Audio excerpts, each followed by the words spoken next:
সংসদে বন্দে মাতরমে কোপ, সংসদে তোলা যাবে না বন্দে মাতরম স্লোগান, সংসদে দেওয়া যাবে না জয় হিন্দ স্লোগান।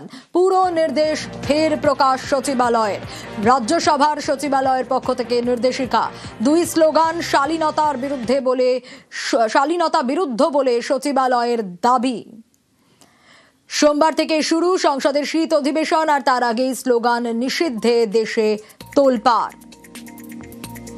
রাজ্যসভার সংসদীয় বুলেটিনে যা প্রকাশ করা হয়েছে তাই গ্রাফিক্যাল প্রেজেন্টেশনের মাধ্যমে আপনাদের দেখাচ্ছি। সংসদীয় প্রথা ও রীতি, সেখানে যা বলা হয়েছে, হাউসের শিষ্টাচার ও গুরুত্বপূর্ণ কার্যপ্রণালী বজায় রাখতে ধন্যবাদ, আপনাকে ধন্যবাদ, জয় হিন্দ, বন্দে মাতরম বা অন্য কোনো রকম স্লোগান দেওয়া উচিত হবে না। আরো ডিটেইল আপডেট নেব, মৈত্রেয়ী রয়েছে আমার সঙ্গে। মৈত্রেয়ী, দেখো, অধিবেশন শুরু হওয়ার আগে এই পার্লামেন্টারি বুলেটিন প্রকাশ হয় এবং সেখানেই কাস্টমস অ্যান্ড কনভেনশনস এর কথা উল্লেখ করা হয়, অর্থাৎ কি কি রীতি যেটা মেনে আসা হয় সেখানেই উল্লেখ করা হয়েছে যে জয় হিন্দ, থ্যাংক ইউ, বন্দে মাতরমের মতো শব্দ বা স্লোগান তোলা যাবে না সংসদের ভেতরে, এবং যখন হাউস চলছে তখন সেটা বলা যাবে না।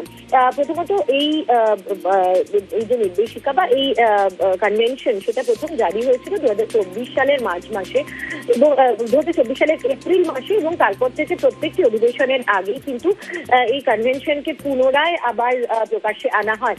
এবং যেহেতু 1 তারিখ থেকে শীতকালীন অধিবেশন শুরু হচ্ছে, সেই কারণে 24শে নভেম্বর ফের এই কনভেনশনকে সামনে আনা হয়েছে এবং যাতেই কিন্তু শুরু হয়েছে প্রবল বিতর্ক।